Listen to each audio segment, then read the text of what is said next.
Yes. Does he allow things because of free will? That's a whole nother sermon. Yes, but he's always there to support and help and comfort and direct and guide. And it's us that doesn't listen. And then we blame him instead of putting the fault where it really belongs. Ourselves and sometimes Satan. Number 5, God is the only God who will be worshipped one day. Not true right now.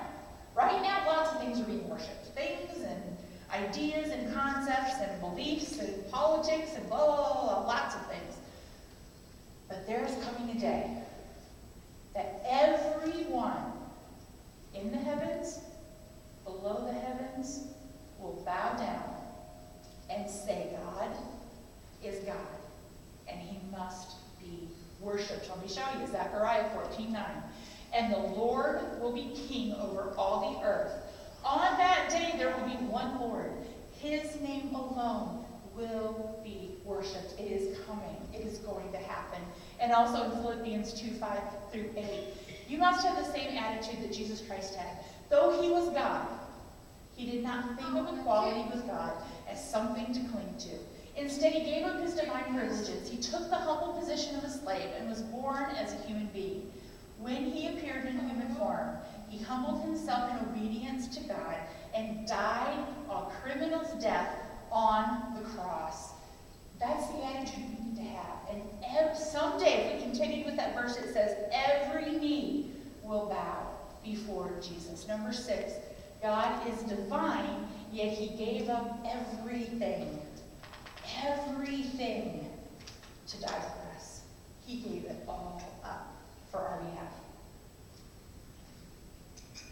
One of my favorite passages, because it wasn't one of my dad's favorite passages, is Isaiah 40. And it really tells us a whole lot about this whole concept. Listen as I share these verses. Yes, the sovereign Lord is coming in power. He will rule with a powerful hand. See, he brings his reward with him as he comes. Here's what he does. Listen to this closely. He will feed his flock like a shepherd. He will carry the lambs in his arms, holding them close to his heart. He will gently, lead the mother sheep with their young. No, for all the nations of the world are but a drop in the bucket. They are nothing more than dust on the scales. He picks up the whole earth as though it were a grain of sand. To whom will you compare me? Who is my equal, says the Holy One. Look up into the heavens. Who created the stars? He brings them out like an army, one after another, calling each by its name.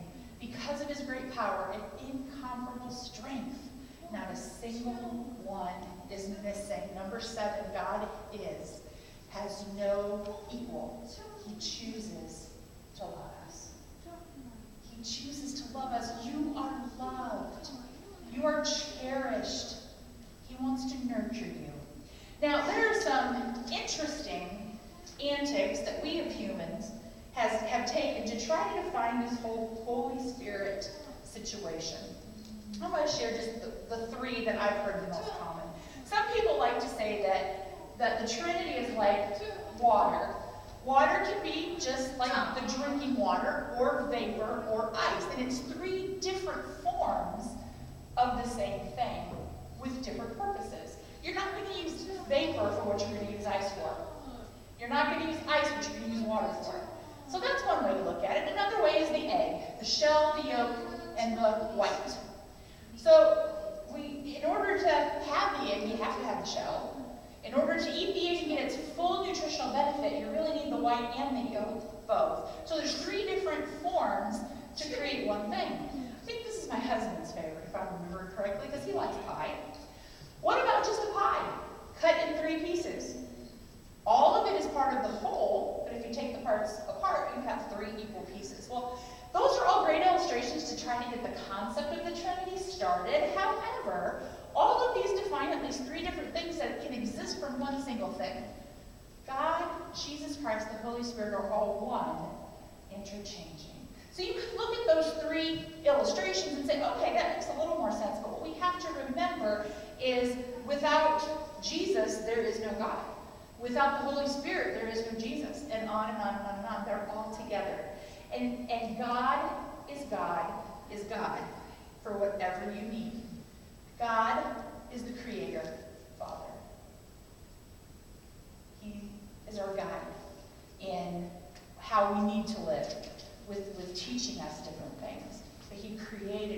loves us, he cares for us. And then Jesus is our Redeemer. Without Jesus, we would still have a price to pay for the sin that we do. All we have to do, and I just don't get why this is hard, except when I do it myself and then I kind of get it. But when we sin, why is it so hard just to admit we were wrong? Why is it that the people we claim to love the most are the hardest to apologize to? Why is that? If I say something or hurt Brian's feelings, I really need to own that. If I'm going to have a positive marriage, right? You should too. When we do something stupid, let's just admit it and say, yeah, that was me. Got it. Sorry. I'll try to do better next time. Why is it so hard to admit I'm not living for God, so I need to apologize to him and ask him to guide my life?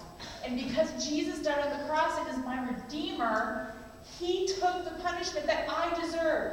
Those kids were hanging on the cross, but we deserve to have those nails driven and our hands ripped, because do you remember, it's not Easter, but we're going there.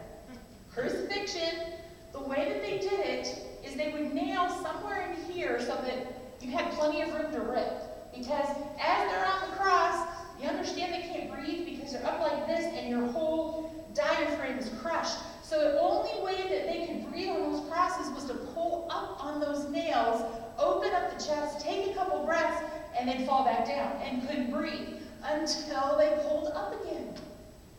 I complain about a little tiny piece of splinter that I got from one of the tents that still won't heal. It's still there.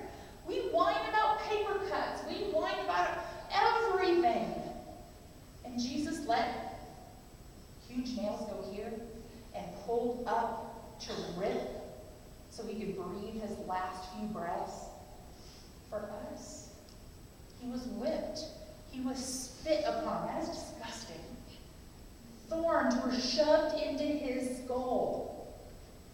He was made fun of and mocked because he wanted to be the price for our sin. And then the Holy Spirit, the Comforter, our guide, where we get our power, was sent to us freely. And you have access to tap in any moment you need power. Jesus, I can't do this on my own. Holy Spirit, come and protect me, guide me, direct me.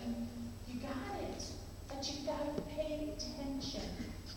That's the hard part. We ask and then we forget to listen. We just forget sometimes. This is such a beautiful, beautiful image of what is available to us. We have everything we need. We have all of the answers on how to live a peaceful, fulfilling, sustaining, exciting, happy life. So there's no excuse for us to be miserable. Even in the hardest times, there's no excuse for us to be miserable. We know what we have. Now, in closing today, I chose this song, which I'm sure when the worship team was practicing, they were wondering why in the world or how this fit. But it does. This is a Sunday when we define that God is God. When we define that God is the ultimate authority for everything that we need to celebrate that in worship. Agreed? Can you get on board with me? So I've chosen one of the favorite, I think, songs of our church and a lot of churches. And I want you to sing it like you mean